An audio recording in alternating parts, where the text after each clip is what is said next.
Good morning, good afternoon, or good evening, depending upon where you live around the world. Well, we're back again, and back again a lot sooner than I had anticipated.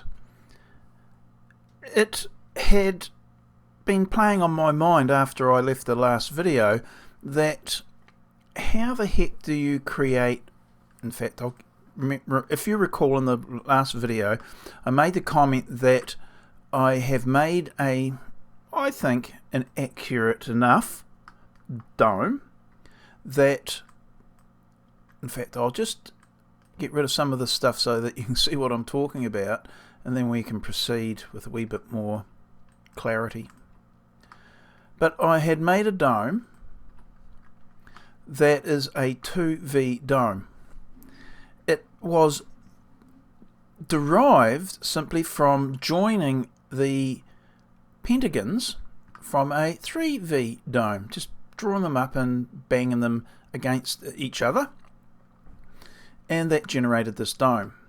I thought that one logic in my mind said, well, maybe they should be rotated up and the dome created that way, but of course no, and we wound up with this if we had have done so. So I can delete that because that was a really stupid idea.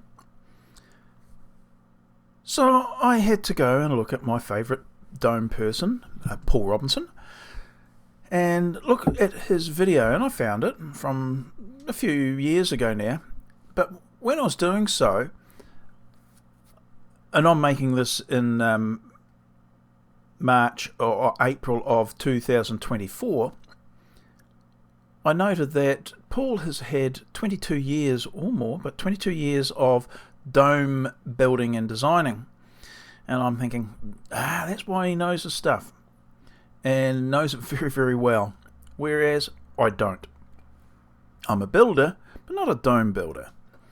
Anyway, I wanted to check my dome that I created via this method and the correct way, or a correct way of doing it. And believe it or not, it comes back to this. And when you think about it, it is really, really easy. So I'm going to do it right now. I've not actually had a go at doing this. So if I'm wrong, this video will be deleted. So we take this, we find the center line, and hopefully find the center line there. Sometimes it won't show that it's in the center, but we'll come and make the lines join up like this. And what have we created? Well, we've created a pentagon in the right orientation. I'll make that a group, and I can do the same. I can do the same up here, whereas I take the center lines or center points of the pentagon and create another pentagon. I'm going to take, what I might do there is to put a guide through there, give me my center for rotation. I can now rotate this pentagon around 72 degrees times 4, and I will select those newly created, dear, can't get to that one. Okay, I'll just draw it forward 5 meters. I will hide that and make that pull back 5 meters. And what have I got here? Interesting. If I then fill in these missing triangles, I wind up with the base upon which I can build the dome, the correct version of the dome. If I just come forward 5 meters, that means I can rotate these around 72 degrees times 4. I have got my base for my dome. All I need to do is to put into place the radii, the points where it generates the points for the hexagon, the pentagon to be beaky. So I'm just going to get rid of the guides. I'm going to make that a group, and I'm going to come across and put the pentagon point right on there. Now, angles are right. I reckon the angles for the pentagon, if I, how would you say, by the time I shrink this to scale, it'll be identical to this. It must be because the angles that these are inclined at are identical. And therefore, I have derived the two domes through two different methods and wound up with the same result. I think that's a win for thinking outside the box or not knowing what the hell you're doing and winding up with a good result. Actually, I do not mind that at all. I will unhide everything. Undo that. What I might do is, with everything still hidden, I will pause the video to stop you suffering through me creating this, and I will draw the pentagons, the triangles that make up the pentagon, and then I'll get back to you.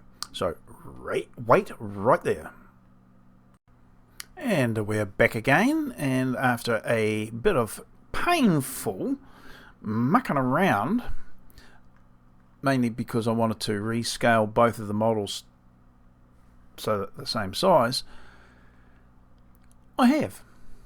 Now, this is the one that we created from the 3V dome, and this is the one utilizing the reorientation or the resizing or whatever on the pentagon based dome. There's proper names for it, and if you want to find that out, I can tell you a man that could tell you.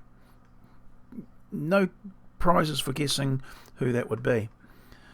But we've got the two domes sized at 3 meters in diameter, 6 meters in diameter for 3 meter radii, and they're looking quite similar. How similar? Well, I said before they're identical, didn't I? Well, I can't probably pick if there's any difference whatsoever in this dome. In fact, it's not. You could say that because it was all based around one geometry, one style of geometry creation method, it had to be identical. I didn't know that, and the one thing that was surprising to me was the fact that the angle that the pentagon is at on a 2V and a 3V dome is the same. I suppose when you think about it, and it doesn't take a lot of thinking, if you were to rotate, I'll bring this one, I'll move it over here. If I were to rotate this around, let's make a copy of it just to make this easy for myself.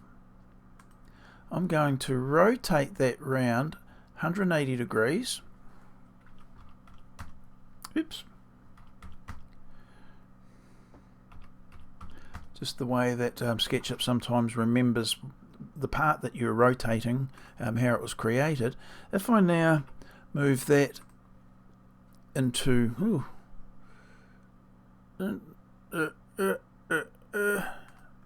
excuse me while I do this.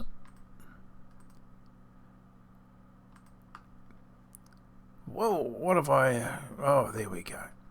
Now if I rotate this round, not yet David, if I rotate this round, the horizontal plane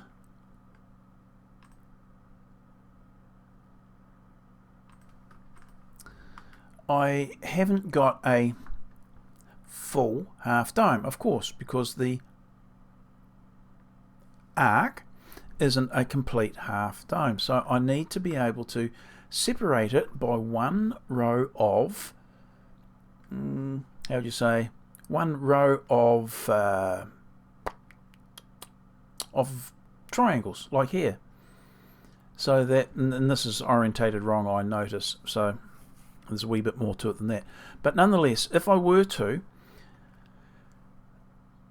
the pentagons don't increase in number. I'll get rid of that, because whatever, that was absolute, I won't use the right that phrase, but BS. The pentagons don't increase in number on a higher frequency dome, and often you have to search out the pentagons to be able to count the edges to create the frequency of the dome, to know what frequency it is. So therefore, a larger or higher frequency dome will have the positions of the pentagons in the same place, relative, the same angle. It's just that they're separated by more interceding or intermediate triangles that would make up other hexagons.